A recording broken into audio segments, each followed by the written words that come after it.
est, c'est officiel, c'est Donald Trump qui est le 45e président des États-Unis. Il était face, je vous le rappelle, à la candidate démocrate Hillary Clinton. Donald Trump prendra ses fonctions au milieu du mois de janvier, toutes les dates importantes dans un instant. On parlera aussi des grandes lignes de son programme politique. Voilà pour le sommaire. Bienvenue dans cette édition spéciale. Nous sommes le mercredi 9 novembre 2016.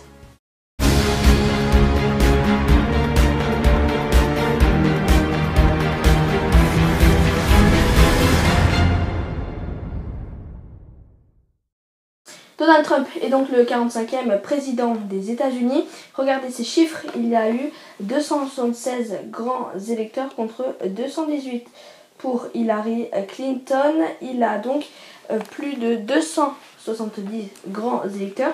C'est lui donc le nouveau président. On jette un coup d'œil sur les États conquis par les deux candidats et c'est donc une vague rouge qui se dessine. Le Parti républicain a emporté l'État de Floride, de l'Ohio et la Caroline du Nord.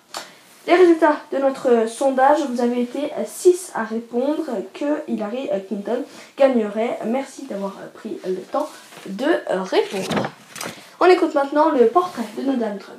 Il représente le Parti républicain. Milliardaire et animateur d'une émission de télé-réalité, il n'a aucune expérience dans le domaine politique. Voilà donc pour son portrait, c'était un extrait de l'édition spéciale d'hier soir. On passe maintenant aux grandes lignes de son programme avec ce reportage d'Hugo Petitjean. Donald Trump, lui, souhaite faire construire un mur entre le Mexique et les États-Unis.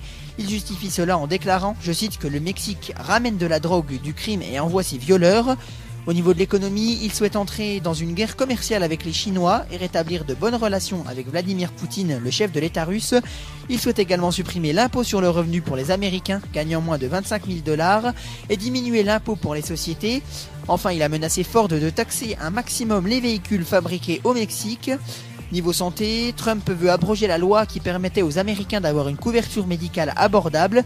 Il veut répartir cela en subventions pour les plus démunis. Il veut également forcer les pharmacies à baisser le tarif des médicaments. Du côté armes, Donald Trump est fortement favorable au maintien du port d'armes. Il a même déclaré que s'il devenait président, il autoriserait la vente libre de fusils d'assaut. Côté santé, Donald Trump est défavorable à l'avortement et a déclaré qu'il supprimerait les subventions pour les établissements le pratiquant. Enfin, côté environnement, il a déclaré que le réchauffement climatique était, je cite, une très coûteuse connerie et que c'était une invention des Chinois. Et enfin, Donald Trump prendra ses fonctions le 20 janvier 2017 à la Maison-Blanche. Il remplacera Barack Obama. Pour terminer, nous regardons ces chiffres définitifs qui nous montrent Donald Trump gagnant avec 276 grands électeurs contre 218 pour Hillary Clinton. Voilà donc pour cette émission spéciale. N'oubliez pas, ce soir à 18h30, Media News présentée par Romain Lucas. A très vite.